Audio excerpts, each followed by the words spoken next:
Gente, Robson Ramos, para falar da situação do trânsito e qual a saída do motorista para tentar evitar esse congestionamento no trecho sul do Rodoanel. Porque, Robson, você que tem uma grande experiência nesse assunto, vai poder nos explicar melhor. Mas depois de tanto tempo interditada, a pista, vai ser difícil que o trânsito se normalize rapidamente, né? Bom dia para você. Você, para o Sabino também, nesta manhã da quarta-feira. E aí é o seguinte, né, Lupato, você disse bem, normalmente demora demais para o trânsito voltar a andar. A boa notícia, a boa entre aspas, né, porque nunca é 100% boa, é que já havia sido tomada uma providência antes da liberação da pista, que era a de orientar os motoristas que estão entre as rodovias que estão no trecho anterior à interdição, para que esses motoristas deixassem o Rodoanel. Isso acabou funcionando. Então a gente tem alguns trechos com congestionamentos, mas a gente não tem mais um congestionamento todo emendado. Então vamos lá. Primeira informação importante. A pista foi liberada agora há pouquinho, a coisa de 5 minutos. O caminhão foi colocado definitivamente no acostamento, guincho da concessionária ajudou a levar, policiais permanecem por ali, pessoal do GAT, Corpo de Bombeiros, enfim, todas as equipes ali ainda trabalhando. Aí a pista foi liberada. Havia um represamento de veículos por ali, já desde o comecinho da ocorrência, entre a Regis Bittencourt e o trecho da interdição. Isso aí dava cerca de 15 quilômetros. A gente chegou a ter 24 quilômetros ininterruptos de congestionamento todo emendado no Rodoanel. Depois que a orientação começou a ser para que os motoristas deixassem o Rodoanel e que a coisa ia demorar, esses congestionamentos diminuindo de tamanho. Então a gente tem um bloco de lentidão agora entre o quilômetro 14 e o 21, que fica entre a Castelo Branco e a Raposo Tavares. Outro bloco que vai do 23 até o 30, esse é o maior, ali na altura entre a Raposo Tavares e a Regis Bittencourt, e o trecho de congestionamento da interdição, que já diminuiu bastante, porque os veículos começaram a passar por lá, mas havia lentidão por ali do 31 até o 44, que é o local da ocorrência. Agora, com a liberação, os veículos vão voltar a andar por ali, mas aí acontece isso que você falou. Esses trechos interditados demora para voltarem ao normal, porque fica acumulado ali, até que o último veículo da fila comece a andar, decorre um tempo. E se não acontecer mais nada, não quebrar nenhum veículo, não houver outra batida menor e tal, a tendência é melhorar, mas vai levar um tempinho aí. Vamos colocar uma meia hora, 40 minutos para a gente voltar a ter a pista andando normalmente no Rodoanel, no sentido da Dutra, viu, Lupato? Ô Robson, você estava sobrevoando a região quando o motorista foi retirado ou não?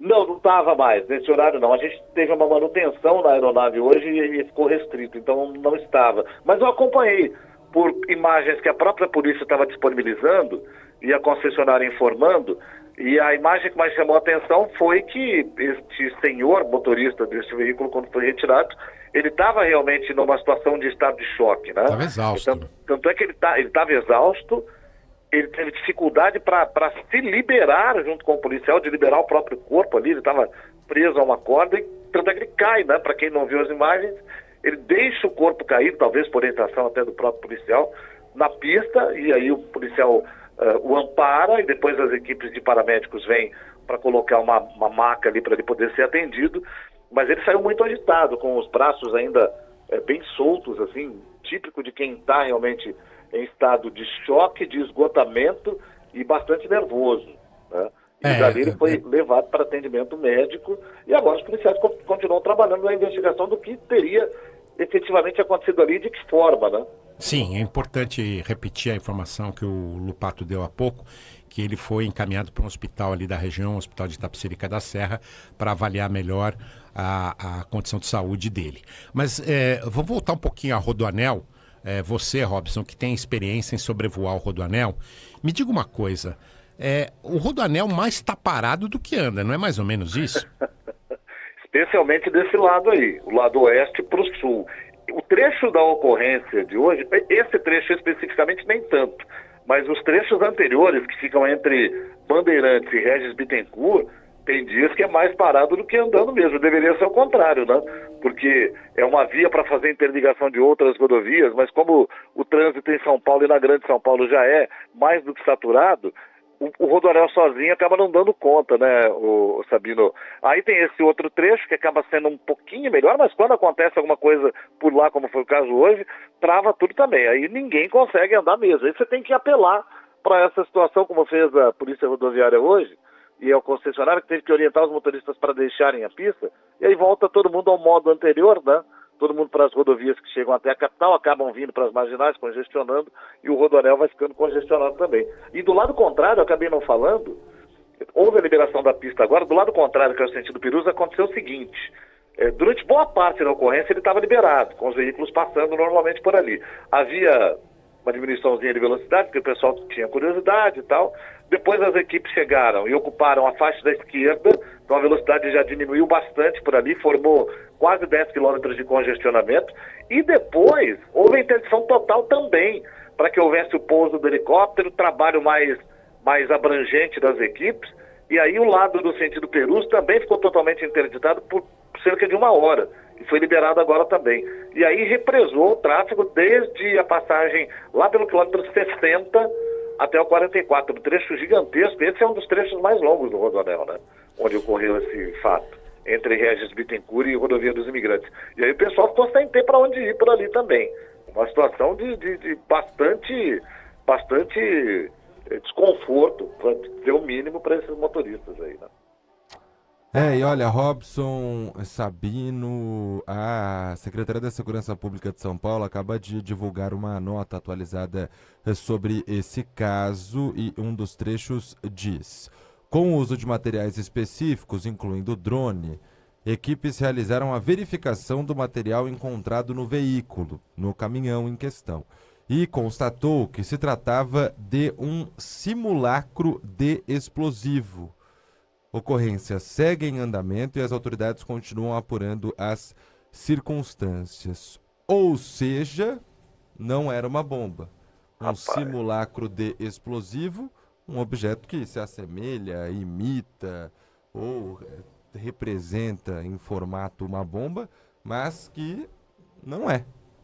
Simulacro é basicamente isso. Então, aparentemente, um alarme falso que causou esse transtorno todo. Só 40 quilômetros de congestionamento. Para os motoristas que estavam ali pelo Rodoanel. Bom, agora então, pela previsão do experiente Robson Ramos, 30, 40 minutos, a gente deve começar a ter um trânsito fluindo mais normalmente pelo trecho oeste-sul do Rodoanel. Isso não significa que o trânsito vai estar fluindo, porque nem sempre isso acontece nessa região. Robson, muito obrigado pela participação aqui conosco. Um abraço. Obrigado, Valeu, Robson. Pato. Valeu, Sabino. Bom dia para vocês. Obrigado. Olha, eu acho que a Secretaria de Segurança Pública deveria explicar nessa nota por que o fato acontece às 5h30 da manhã e a polícia só chega ao local às 8h24. Não consigo entender. Isso está mal contado, está mal explicado, a polícia está fugindo dessa explicação. Vamos imaginar que até tem uma explicação técnica para isso, pode ser. Mas eu queria entender o que aconteceu. 3 horas, o Rodoanel parado, não é possível que a polícia demore tanto tempo. Bom, e nessa mesma nota é que a Secretaria da Segurança Pública confirma que era um simulacro de explosivo, também fala um pouco mais sobre o caso em si. Vamos abrir aspas aqui para essa nota. Informações iniciais de que um motorista entrou em contato com o Centro de Controle Operacional da rodovia, relatando que estava sendo vítima de sequestro e que havia explosivos na carreta em que se encontrava. Diante da gravidade da situação, foi determinada a interdição total das pistas no trecho, como medida preventiva para garantir a segurança dos usuários e das equipes de atendimento. O local foi sinalizado e isolado pelo policiamento rodoviário, o motorista resgatado do caminhão e socorrido para uma unidade hospitalar. Fecha aspas para a nota da Secretaria da Segurança Pública, que não dá nem indícios do que pode ter acontecido, né? É uma história muito mal contada e que, aparentemente, nem mesmo a polícia tem alguma linha de investigação mais específica. Não se sabe se de fato ele foi sequestrado e depois largado ali com essa bomba falsa, se estava em surto e armou toda essa cena. Ao longo do dia a gente deve ter uma noção melhor do que pode ter acontecido por ali, né, Sabino? 10 horas e 37 minutos.